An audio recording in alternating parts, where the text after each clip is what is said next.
Okay guys, hello mga kamamshis. So gawa tayo ng isang fast unboxing ng regalo sa akin ng kapatid ko this Christmas. Thank you Livia Garden Resort.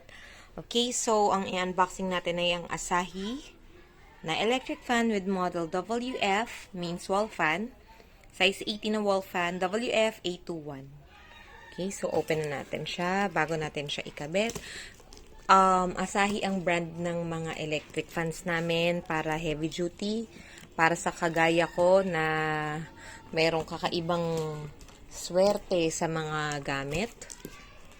Eto na naman tayo sa pag-unboxing ng hindi prepared. Pero madali naman siya. Okay, so binili siya sa Ace Hardware. 1,799. Pero sulit siya kasi ilan nga ba ang warranty nito? Kalimutan ko. Parang 2 years warranty siya sa makina, guys.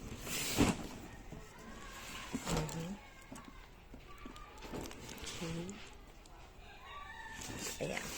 Wag nyo lang kakalimutan every time na bumibili kayo sa SM, since thermal paper ang ginagamit, mas maganda na pag binayaran nyo, pwede nyo ipa-request sa kanila kapag sa SM Appliances na i-photocopy na nila agad para hindi mawala yung sulat para sa warranty.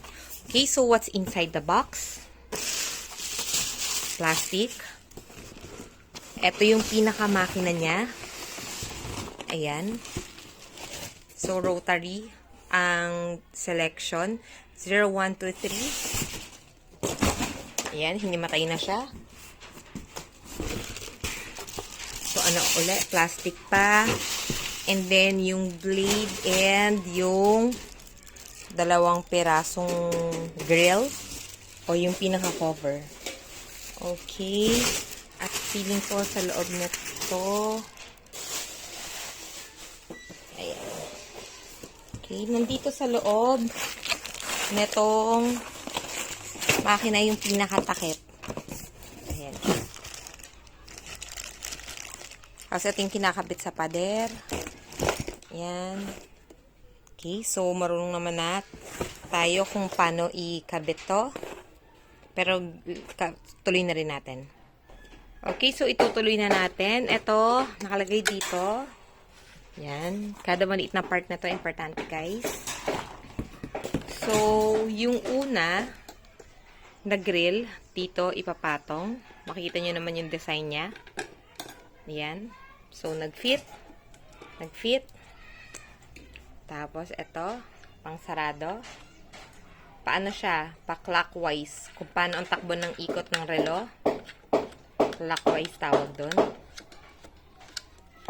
Pa-left ang ikot. Maingay yung kapitbahay na nagpupukpok.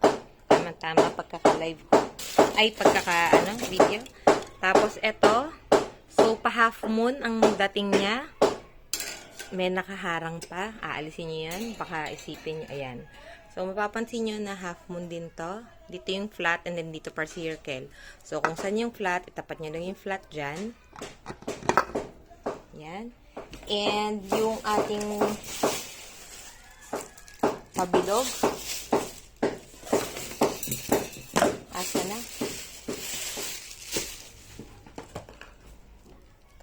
Dito, nasa bandang taas. Ayun. Ayun siya. So, kukunin natin siya. So, loosen. Ang palusin niya, pakabila naman. Ayun. May mga nakasulat naman, guys. And,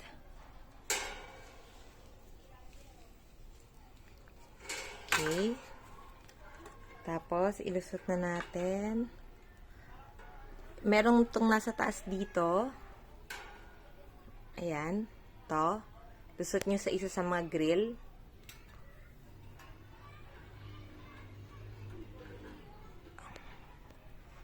Okay. Tapos, angat-angat nyo lang. Dito.